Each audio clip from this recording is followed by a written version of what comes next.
नमस्कार शेतकरी मित्रांनो, ॲग्रिकल्चर इंडस्ट्री या चॅनलमध्ये मी छगन बाडा प्लस सर स्वागत करतो। मित्रांनो, आत्ता या ठिकाणी फिरत असताना अशा आपण एका फुलशेतीला भेट देणार आहोत।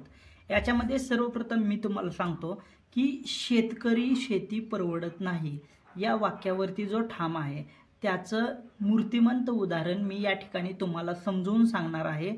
ते कसं का परवडत नाही काय याच्या संपूर्ण डिटेल सदरच्या व्हिडिओमधून तुम्हाला मिळणार आहेत। हा 8.25 मिनिटांचा व्हिडिओ आहे, तर तुम्ही हा व्हिडिओ जास्तीत जास्त शेवटपर्यंत बघा जेणेकरून तुम्हाला संपूर्ण नॉलेज मिळेल।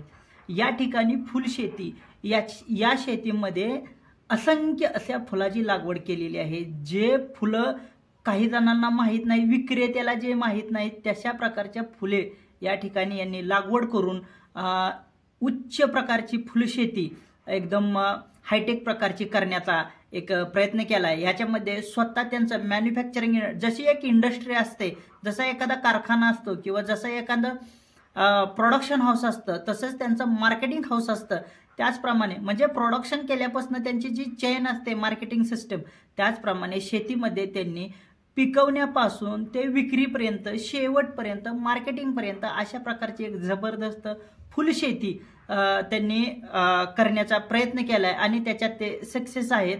पण हा प्रचंड मोठा हा एक कॉस्टली एक इंडस्ट्री त्यांनी उभी केली आणि या ठिकाणी आपण आता प्लॉट बघायला आलो। या ठिकाणी बघूयात की गुलाबाच्या झाडाला भरपूर आपण पाणी देत असतो किंवा हे झाड एकदा लावल्यानंतर बरेच दिवस टिकतं, त्याच्यामुळे याच्यात आपण चेक करत नाही की निमॅटोड झालाय का काय, याच्यात कुठली बुरशी लागली काय लागले किंवा मुळ्या सडल्यात, या चेक करतोय आपण। आणि ह्या चेक करत असताना मला असं सांगायचंय की मित्रांनो बघा, आपण ज्यावेळेस शेती करतो त्यावेळेस आपण फक्त पिकवतो आणि आपण प्रत्येक गोष्ट अशी ऐकली की शेतकऱ्यांना फक्त पिकवता येतं, विकता येत नाही आणि विक्री व्यवस्थेत आपण नसल्यामुळं आपल्या बऱ्याचशा गोष्टी चुकतात किंवा आपले जे पैसे आहेत ते मधली लोक खाऊन जातात।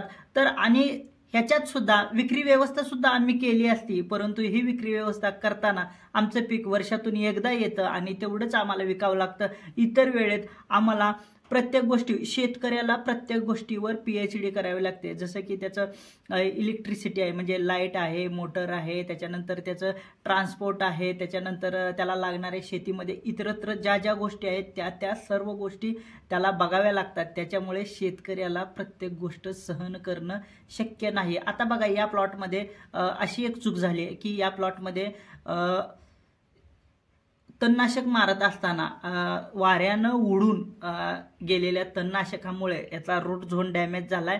तरी पण लय काय करत बसू नका म्हटली नाही। आता हे जर झालंच तरच फुटलं, नाही तर ते आहे एवढेच झालं आलं की हो, एवढंच पूर्ण दोन्ही प्लॉट मारला त्यांनी, एवढंच बेडला हे केलं।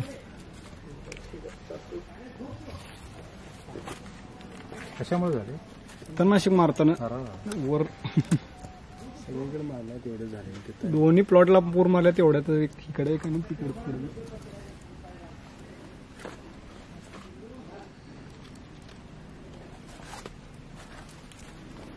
शक्यतो मुळा जिवंत राहिली तर येणार ते, तर काही वाटत नाही आहे, त्यामुळे पण डॅमेज आहे। बरोबर, सगळं मुळ्यावरच काम आहे।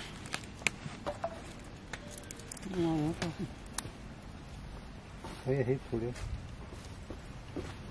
एखादी दुसरी असणार आहे त्याच्यावरतीच झालं तर परत जेवढं एखाद जिवंत असलं तरी मग त्यावर येईल ते।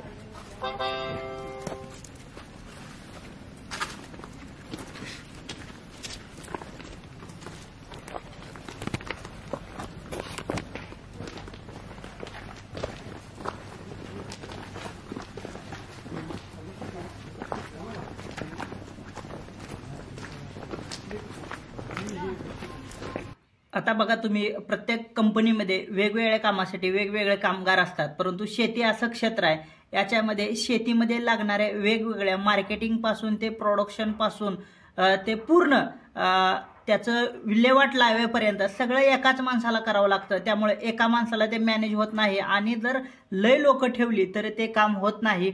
त्याच्यामुळं शेतकऱ्यांवर ह्या ताण विचित्र परिस्थिती येत आहे। याच्यासाठी मी सोल्युशन हुडकून काढलेलं आहे आणि ते सोल्युशन लवकरच तुम्हाला मिळणार आहे आणि याच्यामध्ये आपण वेगवेगळ्या फॅकल्टीमधून कुठल्या लोकांनी कशा प्रकारची शेती केली पाहिजे आणि काय केलं पाहिजे हे सगळं आपण परिपूर्ण एक अभ्यासक्रम बनवला आहे. त्या अभ्यासक्रमाच्या माध्यमातून लवकरच तुम्हाला ही सर्व माहिती मिळून जाईल. बघा याच्यामध्ये सुद्धा सड लागलेली आहे आणि सड लागणे भरपूर पाणी दिल्यानं थोडं मॅनेजमेंट चुकल्यानं या ठिकाणी त्याच्यात सड लागले आणि ही सड आता साहेब घालवतील त्याच्यावर वेगवेगळे स्प्रे वगैरे देऊन. तर याच्यामध्ये बघा हे नुकतंच डॅमेज होऊ लागलेलं हे प्लांट आहे आणि ह्याच्यात चेकिंग चालू आहे. तर हे व्हिडिओ जे तुम्ही आता बघताय कसे वाटतायत काय वाटतात कमेंटमध्ये नक्कीच सांगा. आणि याच्यामध्ये अजून तुम्हाला काही युनिक माहिती पाहिजे असेल आमच्याकडून तरी सुद्धा कमेंटमध्ये सांगायचे आहे.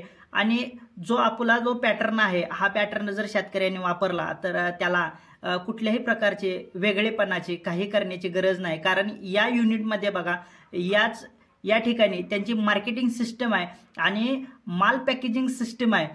हे बघा हे माल पॅकेजिंग सिस्टम आहे त्यांचं. तर माल पॅक करत असताना वेगवेगळ्या व्हरायटीचे वेगवेगळे फुलं वेगवेगळे करून याचा काटा वगैरे त्याच्यानंतर साईज शेप त्याच्यानंतर त्याचं पॅकिंग ग्रेडिंग या सगळ्या गोष्टीवर लक्ष देणं तितकंच गरजेचं असतं. शेतकरी चांगलं पिकवतो परंतु त्याचं पॅकिंग व्यवस्थित नसतं त्याच्यामुळे त्याला व्यापाऱ्याला माल विकावा लागतो आणि व्यापारी फक्त काय करतो की त्याचं पॅकेजिंग म्हणजे शायनिंग त्याला देऊन फक्त मोठ्या भावाने तो बाजारात विकतो. त्यामुळं प्रोडक्शन करणाऱ्या शेतकऱ्याला त्याचा तो योग्य भाव भेटत नाही. परंतु या ठिकाणी लेबर त्यांनी जास्त लावून त्यांचं प्रोडक्शन कॉस्ट वाढले परंतु त्यांच्या विक्री व्यवस्थेवर कुठलाही परिणाम न होता त्यांचा माल त्यांच्याच नावाच्या पॅकेजिंगनं मार्केटमध्ये जात आहे. म्हणजे पिकवण्यापासून ते लास्टच्या ग्राहकापर्यंत त्यांची सोय असल्यामुळे त्यांना मोठ्या प्रमाणावर या फुलशेतीत फायदा होतोय.